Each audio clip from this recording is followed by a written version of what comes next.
Okay folks, let's try this one more time. Thought I had filmed this, went back there to download it and it says no video. Isn't that a trick? Well anyhow, here we are, day 4 I believe it is. I was busy taping yesterday, or along here you can see in this here wall, and the wife comes up and she says, well why don't we put beadboard up instead of painting. And the scary thought is I had just been thinking the very same thing.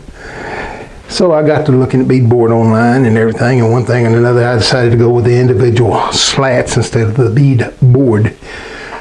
Simply because it would be easier, let me move this back here, easier for me to fit these individual pieces in here than it would to be a, say, a 4-foot sheet of wood. Especially when I got around to, come on James, zoom in, got around to getting around these pipes. As it was, I only had to cut, let's see if I can do this, I only had to cut one piece this way and one piece that way to fit around these two pipes. And the same down here, I cut one piece here and then I cut another piece this way to fit around those two big pipes. And that took care of my pipe fitting problem. And I think it looks a whole lot neater than if I had tried cutting a sheet to fit in there. So the individual boards it is, and as you can see I've got all of this wall done except for right back over here. I got a little filler piece. I got tired, I had to quit. I got this back wall in, and I've got this side wall to do, this slant wall here, and then the wall down alongside the toilet. I'm going to do all of that, and then I'm going to put a small piece of beadboard. Let me physically move my camera here. Oh, pardon the shaking and all.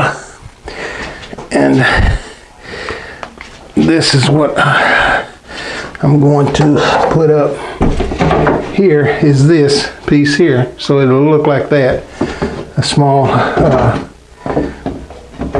piece like that. The only problem is this board's a 1/4 inch thicker than this board, so I'll have to put a 1/4 inch filler piece in behind that to get this to sit flat.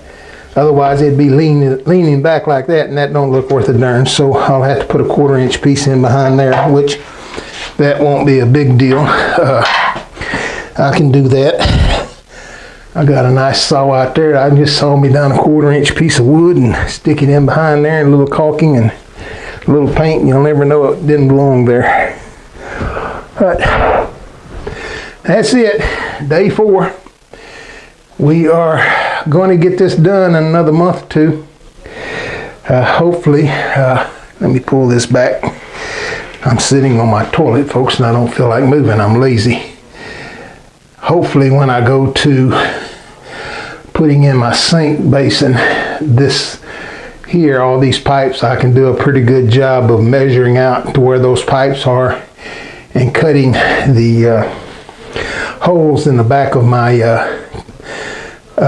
base cabinet, so the pipes will just stick through it and I won't have great big hunks of holes showing and hunks of sheetrock. At least that's the plan. Now whether it works out that way or not, that's to be seen. But what I'll probably do down here, let me zoom in. Zoom in, James. There we go. The 2 larger pipes down here, what I plan on doing is just cutting a large, where am I? A large round hole here, a smaller hole there, and then kind of connecting the 2, making a little oval shaped hole for those 2, and then just an individual hole for that pipe and an individual hole for that pipe. At least that's the plan. Now, I have good plans. They don't always come to fruition, but that's where we're at today. That's what I've got done since the other day. I did not show me taping and mudding. I'm sure you've seen people tape in mud, and it came out acceptable, especially after the suggestion was made to go with the beadboard, or in this case the bead plank. the beaded planks boards. Didn't have to spend as much time on the mudding and taping and the sanding. It I taped and mudded over the big gaps and the big holes to cover them up, so there's not any gaping holes, and went with that. So there we are. So that's it for the day. Again, I think this is day 4. If not day 5, I think yesterday was day 4, but I didn't film it. This is day 5, but day 4 filming.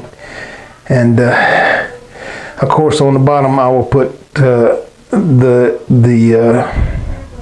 baseboard that's in here. I will match that all the way around too, and put that in the cabinet. And where the cabinet doesn't fit, I'll have to do some fill-in work down there on the bottom with tile. I'll see how much my cabinet fits in there. I may even lay a piece of old 1/4 inch wood down there to set the cabinet on to raise it up, and then tile around the cabinet only where I have to fill in the exposed concrete here on the bottom. But that's to be seen yet. So that's it for now. Another short video, just trying to keep you in tune and up to date on what's going on here. We will get this done eventually. Another 4, 5, 6 dozen trips down to Lowe's or Home Depot, whichever one I stop at first. So far it's been Lowe's. And mainly go there simply because they're closer to me than Home Depot by a little bit. But when I can't find what I need at one, I go to the other. Don't really care to me one way or the other, as long as I get what I'm looking for. So anyhow, that's it for now. This is the DIY/CNC woodworker. We will talk to you again soon. Hope you have a real nice day. Good evening.